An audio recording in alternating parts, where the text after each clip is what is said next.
memang jadi obrolan juga itu loh, Alto versus Devon. Ya itu rame tuh, jadi sampai ada yang menyampaikan protes juga ke IBL lagi mengenai wasit. Ya gue setuju sih, gue lihat ya wasit mah nggak ada kemajuannya di IBL. Pemain yang konsisten di Tangerang Hawks siapa? Ada B-Boy, ada Stephen Branch, dan ada Jared Shaw. Tapi kenapa Jared Shaw tidak ada? Yang katanya, ini nggak tahu ya, nggak tahu benar atau nggak. Cuman mungkin juga cadangan sudah dengar, katanya berurusan dengan polisi. From the bench, balik lagi kita ngomongin IBL di hari Rabu ya. Bali United. Bali United ini yang dulu nih jersey yang lama. Ini yang lama, ini kurang lama apa? Dewa United Surabaya. Lebih lama lagi dong. Iya. Sekarang pada udah bukan Surabaya ya. Bukan. Banten. Iya. Hai cadanganers, minggu lalu memang cukup seru ya, ditandai dengan kalau gue sih seneng banget menerima kenyataan bahwa akhirnya tim yang belum pernah mendapatkan kemenangan akhirnya menang juga. Raja Wali Medan. Harus diselamatin gak Jo? Emang seharusnya ada menang dong. Iya diselamatin ya, karena kan setelah berapa game? 12 game akhirnya menang sekali. Nah, bisa dibayangin gak Gi, ini juga sudah ganti pemain yang kata lu ya. Ganti pemain asing udah. Ganti pelatih. Terus apalagi ya, udah semua sih sebenarnya. Dan kemarin pun sebenarnya juga ketat. Kenapa? Kemarin KK Curry itu kalau shoot dari tengah lapang sih, hampir tengah lapang. KK Curry itu dari Satya Wacana kan? Iya, kalau dia masuk jadi overtime sebenarnya. Karena balik lagi ini masalah free throw ya, Cio Manu Putih free throw 2 kali gak masuk. Padahal itu bisa buat semakin meyakinkan untuk bisa menang gitu. Iya. Ya free throw masih selalu jadi masalah lah kalau di IBL kalau menurut gue ya. Tapi ya capek ya, maksudnya udah 18 game loh. 11 game masih kita ngomongin free throw gitu loh. Nah tapi ini, tadi catatannya untuk pemain IBL kan? Iya semua buat kan? IBL gitu loh. Iya. Bahkan pemain veteran kayak lebih bagus. Ntar kita nanti nonton deh veteran kan ini mau tanding nih Jo gua.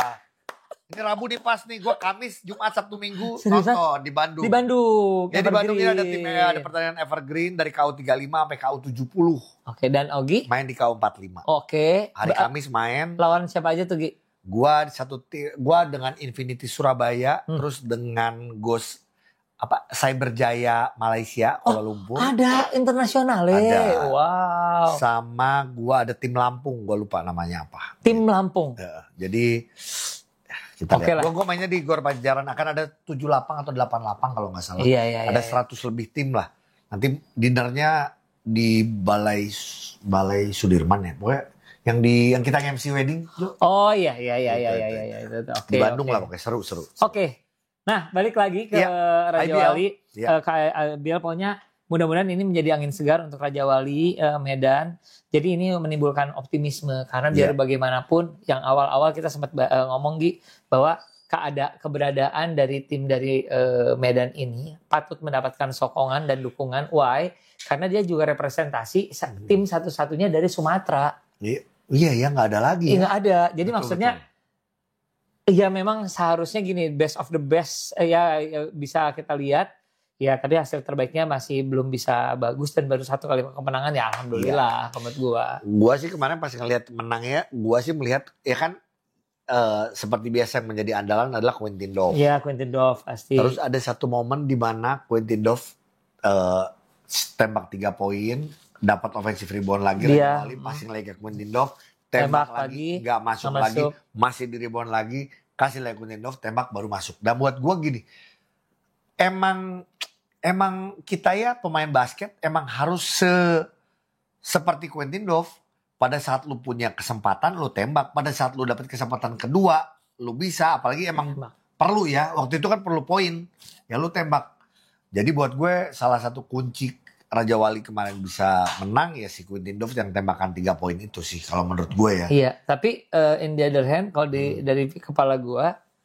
Ya itu juga yang masih sering kita tergambarkan di basket kita. Iya. Di mana pemain import itu memang sangat diandalkan. Betul. Balik-balik bolanya kemana? Ya ke pemain asing. Pemain asing gitu kan. Kemarin kan kita lihat gitu ya. Yang nggak di semua tim ya? Iya. Hampir di semua tim. Hampir di semua tim. Tim lah gitu.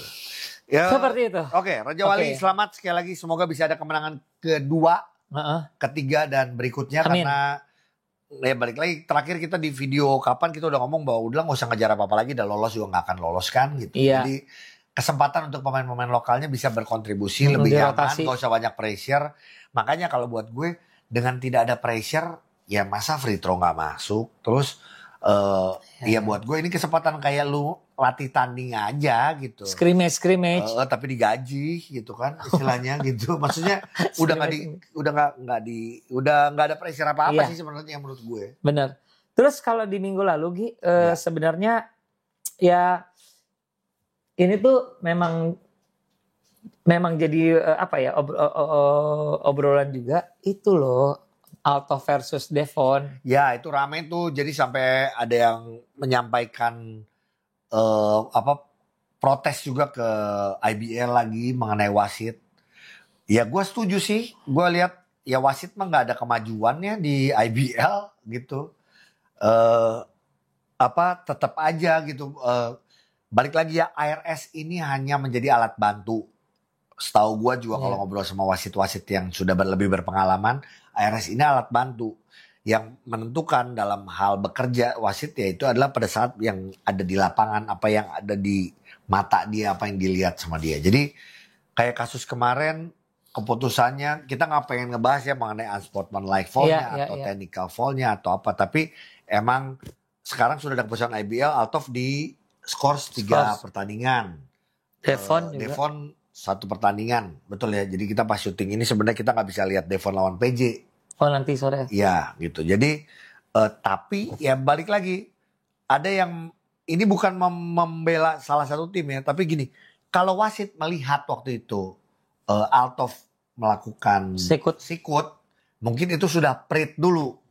Kalau sudah prit dulu, Altov yang kena foul ya. Selesai. Itu art sportman atau apa? Ya. Tidak akan ada Devon nyengkat.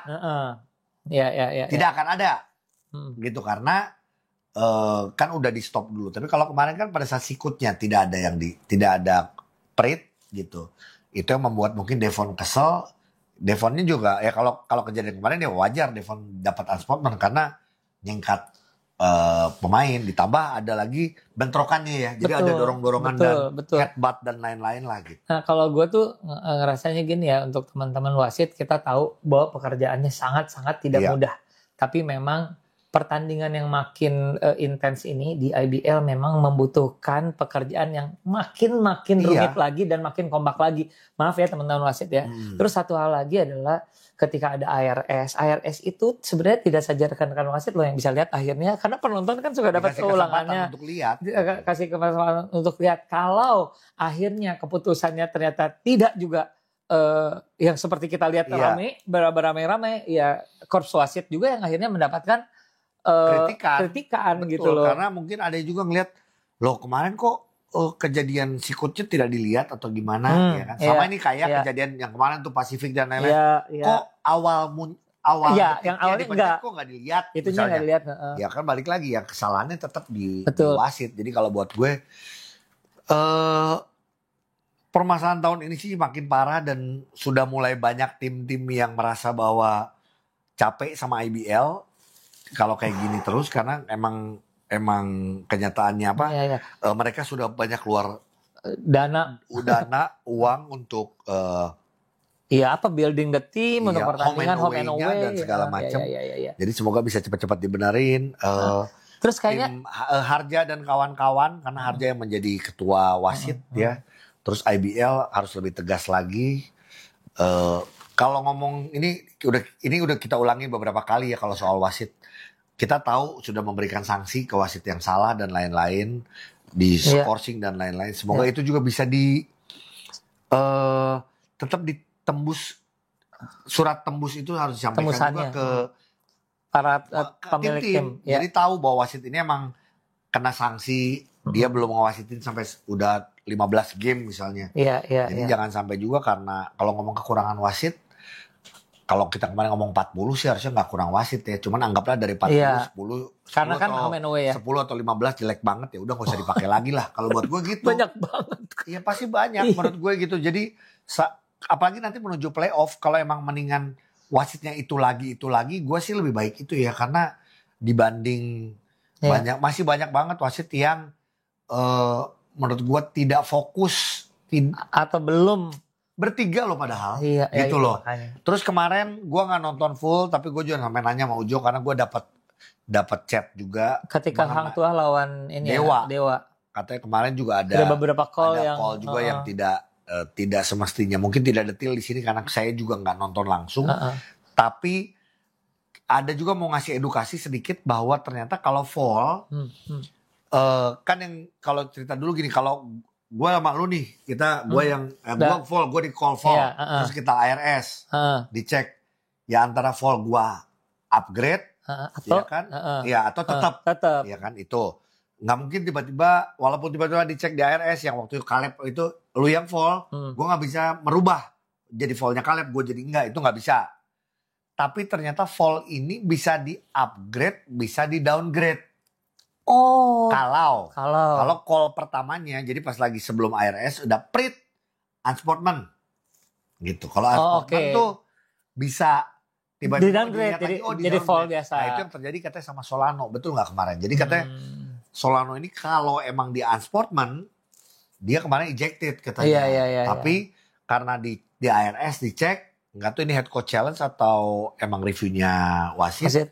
Di downgrade jadi fall biasa, dan itu emang boleh. Memang benar boleh ya. Emang boleh aturannya. Ya. Gitu. Gi, kalau gue sih ingin ngebahas satu hal lagi ya, kayaknya untuk membantu wasit untuk bisa mendapatkan ARS yang bagus, kayaknya kasih kacamata.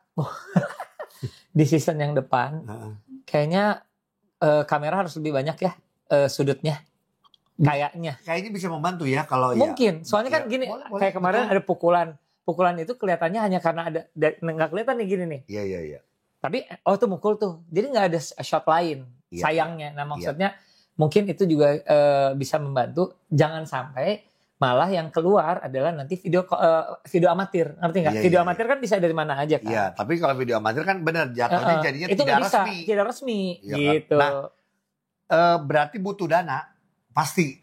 Nah jadi kalau buat gue ya. IBL harus berani berinvestasi di sini. Iya, beberapa titik lagi lah kalau menurut gue sih. Iya, jadi ya kalau ngomongin soal wasit ini wasitnya juga harus upgrade. Makanya terus si kamera itu mungkin bisa membantu balik lagi ya karena ARS ini membantu loh, bukan yang utama. Bener. Jadi gue lumayan udah berapa kali ngomong sih.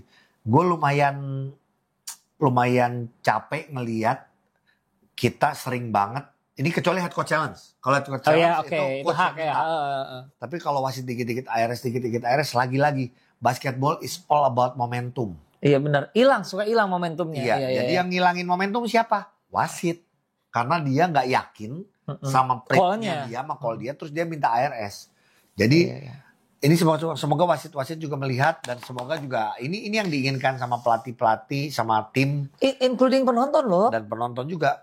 Bener ya kita nonton dong. Kalau dikit-dikit ARS ganggu banget karena kita berikut misalnya contoh kita ada kegiatan setelahnya jadi pertandingan lebih lama ya Jo.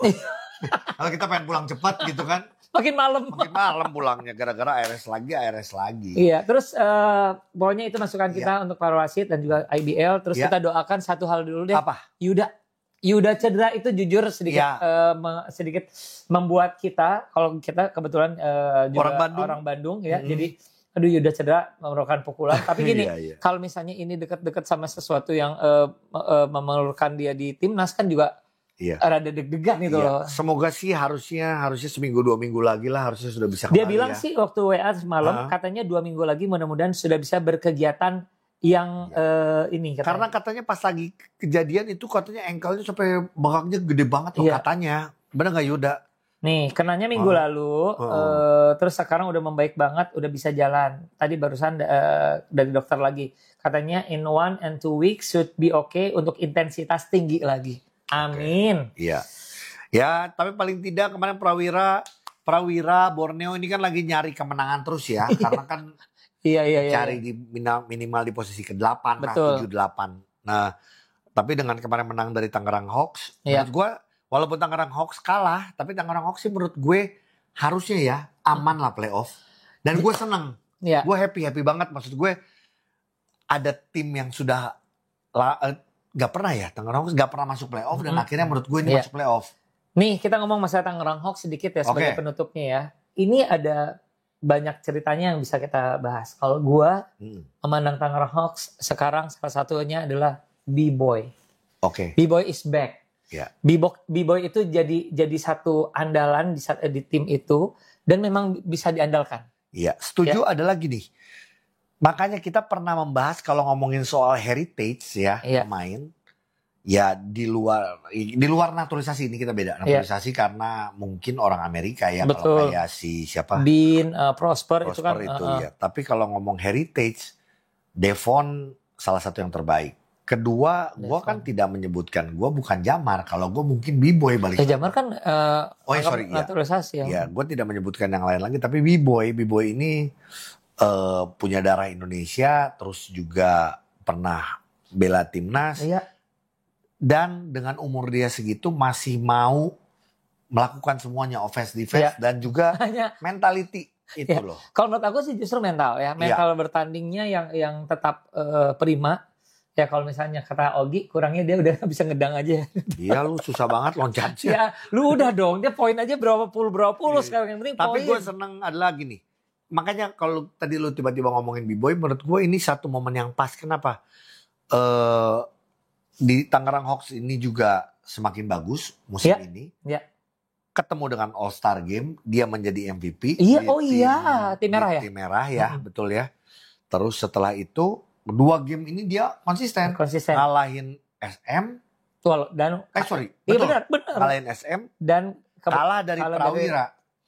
Kalah dari Prawira gini. Yang gue kan ada senangnya karena gue Prawira ya. Cuman karena gue inget banget waktu mereka menang di kandang Prawira kan ada gue nonton. Lu nonton juga. Gue nonton. Jadi tetap itu konsisten. Pemain yang konsisten di Tangerang Hawks siapa? Ada B-Boy, ada Stephen Branch dan ada Jared Shaw. Tapi kenapa Jared Shaw tidak ada? Nah kemarin itu dia. Nah ketika menang lawan SM ada nggak? Jared Shaw yang jadi man of the match-nya Jared Shaw. Nah tau-taunya gini mau ketemu Prawira. Wah bakal seru nih. Apalagi intensitas seperti waktu menang lawan SM. Iya betul. Tahu-taunya apalagi kan kita menunggu dari Giga melawan Jared Shaw. Ternyata Jared Shaw-nya gak ada. Yang katanya ini gak tahu ya. Gak tahu benar atau enggak. Cuman mungkin juga cadangan sudah dengar. Katanya berurusan dengan polisi. Urusan apa kita gak tahu. KTP kayaknya. Mau bikin KTP. SIM. Atau kartu keluarganya tidak lengkap. Iya. Atau belum bayar pajak. Waduh. Sedangkan ya kehadiran kembali Maxi Eso yang sempat menjadi kebanggaan Indonesia karena membuat CLS Knights juara ABL. Iya. Kalau menurut gue sih ya itu kan tahun berapa? Iya. Maxi Eso tahun berapa? Setuju, Maaf banget. Ketika dia kesini ya butuh banyak adaptasi dan ya dia belum sesegar dulu atau tidak sesegar dulu gue nggak tahu nih. Iya. Gue harus belum atau tidak ya. Gue setuju karena ini balik lagi dan menyesuaikan dengan sistem dari Tangerang Hawks. Iya. Dan apakah gini Maxi Eso dulu di CLS jadi pemain asing utama nggak menurut lo? Iya dong. Iya. Sekarang jadi pemain asing ketiga. Iya. Iya kan? Betul. Apakah dia bisa? Apakah dia mampu? Ataukah dia juga bisa menyesuaikan itu? Itu yang menjadi pertanyaan. Iya. Jadi itu. Tapi ya gosipnya, gue nggak tahu nih Jared Shaw, apakah akan ada pemain asing baru? Karena kalau menurut gue, kalau sampai bener nih urusannya panjang dan bener urusannya polisi, kan karena kita gosip. Iya. Harus ada pemain asing lain. Pemain asing lain udah pasti. Pemain apa? Center, big man. Dwight Howard lah ya, udah. Yang gue dengar sih. Siapa? Ada. Udah denger loh. Gawat. Sekarang lagi rame, lagi banyak pemain tinggi bukan dari Amerika kan rame kan? Iya. Oh oke. Itu ini ya cluenya ya? Iya cluenya itu aja. Kita lihat. Dan yang pasti kita ini syuting adalah hari Minggu. Mohon maaf ada beberapa pertandingan yang tidak sempat kita bahas. Kita juga cukup excited untuk melihat bagaimana PJ di bawah asuhan Bapak Jason Tatum.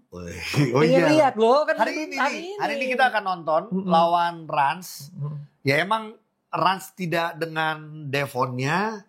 Tapi dengan pelatih tapi akan melawan pelatih baru. Iya, jadi kita lihat si juga PJ. seperti apa sih. Ya itu yang akan seru sih kalau menurut gue akan karena sampai saat ini Rans masih di urutan Rans sama PJ ini akan jadi kalau nggak salah akan merebutkan posisi ke-1 justru. Di sini di minggu ini hari Minggu ya. Ini akan tayangnya sebenarnya di hari Rabu karena Ujo sibuk, ya kan? Ambar ya. Yang bertanding siapa? Gue. Iya. Hari Senin sore biasanya lu olahraganya apa? Bola. Oke. Pagi-pagi? Padel. Terus yang nanti Rabu kesana? Selasa dulu. Iya Selasa. Tanding bola di Bandung. Oke. Terus yang nanti veteran? Rabu gue udah nyampe karena kan yang lain-lain pemain pada datang semua. Rabu gue koordinator. Gue koordinator K45 Jo. Untuk tim gua. Untuk tim Beavers. Kamisnya main udah mulai. Atlet banget. Pokoknya cadanganers terima kasih udah selalu mendukung acara ini From the Bench. Kasih saran, doa, dan lain-lain. Seperti biasa kita tetap ngingetin kalau ada bajunya yang mau dipakai. Baju ini maksudnya baju komunitas, baju klub, segala macam. Kirim ke kita nanti kita pakai. Baju-baju seksi dong. Ya.